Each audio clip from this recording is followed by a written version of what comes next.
What does it take to break someone's spirit? Imagine being beaten, imprisoned, and shipwrecked, yet refusing to give up. This is the story of the Apostle Paul's incredible resilience. But before he was an apostle, he was the enemy. Before building the church, his mission was to tear it down. To understand his endurance, we must first meet the man he used to be, Saul of Tarsus. Long before the prisons and shipwrecks, Saul of Tarsus was on a mission. He wasn't just an opponent of the new Christian movement, he was its chief persecutor. The Bible says he was breathing out murderous threats against the Lord's disciples. Brilliant and devout, he saw this new faith as a dangerous threat.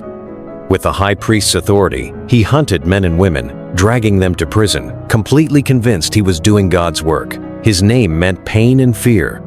On the road to Damascus, his crusade came to a halt. A light from heaven flashed around him, and he fell to the ground. A voice asked, "Saul, Saul, why are you persecuting me?" When Saul asked who was speaking, the answer changed his life forever. "I am Jesus, whom you are persecuting." Blinded for 3 days, Saul was led into the city. There, a disciple named Ananias, sent by God, restored his sight. The enemy became a brother, and the persecutor immediately began to preach that Jesus is the Son of God. From then on, the man now known as Paul had a new mission, to be a messenger to the non-Jewish world. But this path was paved with suffering.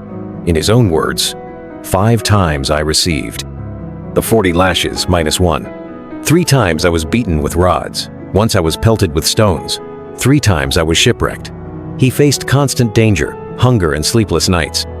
In one city, he was stoned and left for dead, only to get up and walk right back in. What was the secret to his unshakable spirit? It wasn't just grit. It was his perspective. He saw his suffering not as random, but as a way for God's power to be made perfect in his weakness. Chained in a Roman prison, he wrote some of his most hopeful letters, telling others to rejoice in the Lord always. He believed his light and momentary troubles were achieving for him an eternal glory that far outweighs them all. His focus wasn't on his own comfort, but on his mission. Paul's journey from persecutor to apostle is one of history's most powerful stories of resilience. He teaches us that real strength isn't the absence of suffering, but finding purpose within it. His suffering became his most powerful sermon, and his story challenges us to ask, what purpose holds you steady when the storms of life hit? If this story of incredible resilience inspired you, please like this video and subscribe for more.